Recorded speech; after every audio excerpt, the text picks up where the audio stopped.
Okay, so to get this out of my head, just some more stuff to relieve out of my mind into a recording.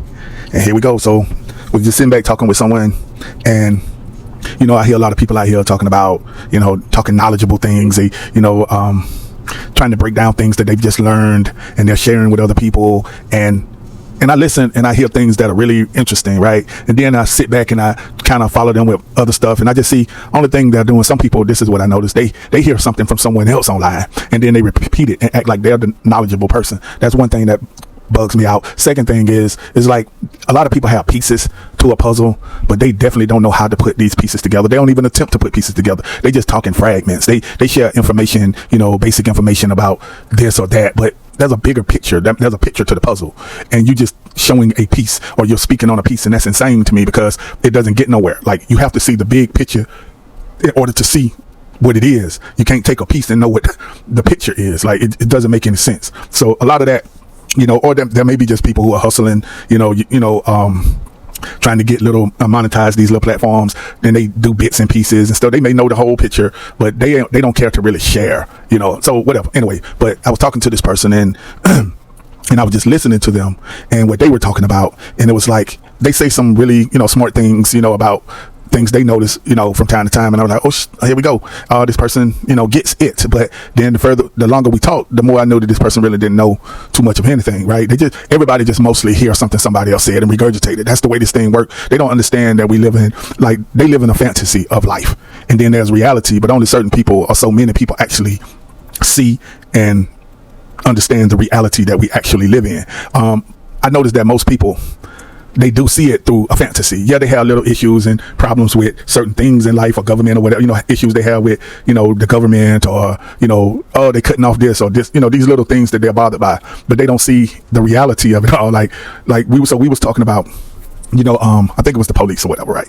And they was telling me, something had happened to someone, and they were saying, man, they're supposed to be peace officers. They're supposed to, protect and serve the public or whatever. That's the fantasy. That's not the reality, right? So in the reality of it all, like the reality, not the fantasy, that's the fantasy that you're told. That's the script they give you that you live by, and it's regurgitated until you really believe that the whole of society, the mass of society believes that these are the protectors and servers of the society, the community, whatever. But the reality is that when it comes to the police and a police officer, it's all in the word, right? Like police, right? And it's just literally policy, right? It's policy officer, or it's the policy enforcer. You know what I'm saying? It ain't a police, it's a policy enforcer. And the policies or laws are created by who, right? And then so their job as the policy enforcers or policy officer is to go out and enforce what the ruling class, you call them your local government or your state government, where it could be the city government, the county government, the state government, or even to the federal government. Those are the hierarchy, right?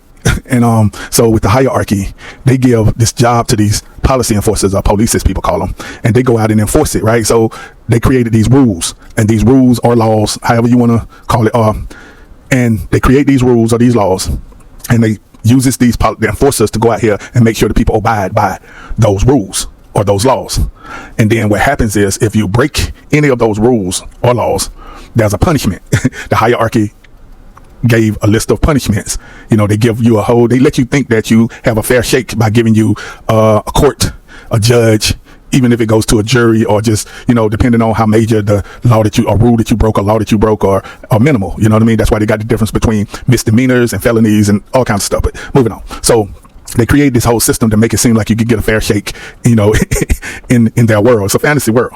But anyway, all of this going to breaks down to money, right? When you are punished, even if you go to jail or go to prison, it's still dealing with money. Somehow or another, money will be extracted out of you, through whether it's commissary, how the jail or the prison get paid per your body being in there, how they utilize you. And then between making up funds, like on commissary, for people who know what it is, I ain't got to get into breaking that down. Commissary, the phone calls, there's a special payment to even make calls to the outside, to your loved ones, all this stuff, right? So it's a money making business, right? So even if it ain't to where it's jailable, or you go into prison, they come up with fines, right? So I'm driving down the street, I ain't got on a seatbelt. That was a rule that said you have to wear a seatbelt, or a law. And if you get caught without it, you're gonna get pulled over, you're gonna get cited, a citation. They said, we noticed that you weren't wearing that. You ought to appear in court and you will have a fine, right? So there's a fine. So who gets this money? So you got to where, you know, you already pay working a job. You pay taxes, state taxes, federal taxes or whatever. And that money trickles back down to local governments in your county, city or whatever, you know, from federal down to state to the local county and city or whatever. So they get funded that way to maintain a certain sector of a state. It's called a county, right? So that's why we have cops everywhere. But the other way they drum up money is those citations I'm telling you about. Like you get tickets for not turning your signal light on, not having insurance, whatever the case may be. Just, you know, they're constantly on the hunt like predators, and you're like prey on the road, and they spot you, and then they come at you and they pull you over, and then whatever, and then you're cited or getting a citation or whatever, right? So the reality is that they're not to protect and serve. That ain't the real job. Their real job is to make funds. They work literally as a protection for the elite class, whether it's of your city, your county, your state, or the federal. They're and the rich and the wealthy. They're the protectors of them, but they are the enforcers to drum up funds for the local, state, or federal government. That's what they're there for. That's the reality. But the fantasy is people believe that the police is here for them and their protection. They are not. I've seen situations where it really wasn't money. They don't like to get involved if it ain't some kind of way of them being able to arrest a person, or, you know, because they can extract money that way. If it ain't a resource of finance to get from, you know, the situation, they don't really give two fucks at all. And so I'm talking to that person, and the way they see the world and the way I actually know it to be is kind of spooky in a way, because there is a bliss to being ignorant of the reality.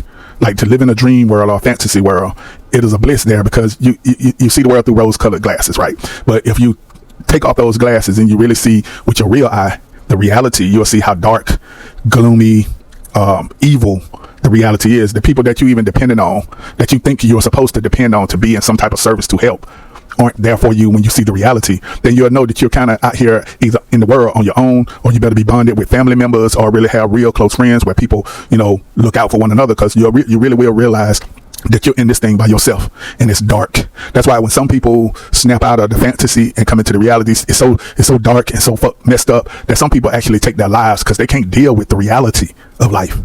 Only the people that live in the fantasy move through life, you know, on that hamster wheel, working, you know, going to the local restaurants, doing these certain things that they stay in this fantasy. You know what I mean? They expect the water that come through their pipes into their faucet or whatever to always be clean water. They don't think that it could be poison, because they think there's somebody that watches that for them. They put all their, in that fantasy world, you depend on everybody to do what they're supposed to, you think they're supposed to do, and you feel like they will because it's their job and all this shit, not realizing that, hey, somebody may want to poison the water. Somebody may want to do this today. Like, you don't know. And the people you depend on to take care of things may not be they aren't who you think they are in reality. But the fact that you believe in all of that, it's crazy to me. We're watching the world crumble. Not the world, I take that back. We're watching this country literally crumble before our eyes, but because everybody lives in such a fantasy, they live in such a fantasy that them rose-colored glasses that they use, they are not seeing it. They may be seeing bits and pieces, but they think, oh, it's going to be all right. It's going to get better, because they really, in the fantasy world, you know, it's always supposed to take care of itself, because bad things really can't happen. You know what I'm saying? Like they really think like that. They're gone. But those who see reality is watching this thing fall and crumble, and it's going to be really, really bad. But all of that, I was really just thinking about that conversation with that person and how they perceive the police versus the reality of what they are and why they're here and what they're used for. They're occupied, like I would describe them as rich or the elite people's frontline soldiers. And they're occupied in every town. They occupy every town to literally watch and spy and loot the people. It's almost like when you think about old stories of old England or whatever, and he was thinking about kings and how they used to send the sheriff and the sheriff's men out to go out to the poor, and they would literally, whatever the poor had, whether it be chickens or a pig or whatever little stuff that they had food wise, they would just say, we're taxing you and we're taking your chickens or we're taking your hog, and then they take it back to the king. They eat off of and you are out here struggling. They live off of you. They prey on you. It hasn't changed. It just changed names, but the whole system of that has not changed. You're still taxed. They literally use those words back then. Sheriff has always been the sheriff. Taxing people always been taxing. That means they take from you. Their whole system is based on taking from you. It's never changed. The system never changed. But so when you change the wordings of things, people go into the fantasy of the new wordings and thinking it's a new reality. You know what I mean? But ain't nothing changed. We're not on horses and walking. We're in cars, mobile, whatever. But the whole system is still the exact same as it was then. The whole system is built off of the poor and the struggling and the workers. So they don't work to protect and serve you. They work for the system, and it's more to oppress you than anything. I'm out.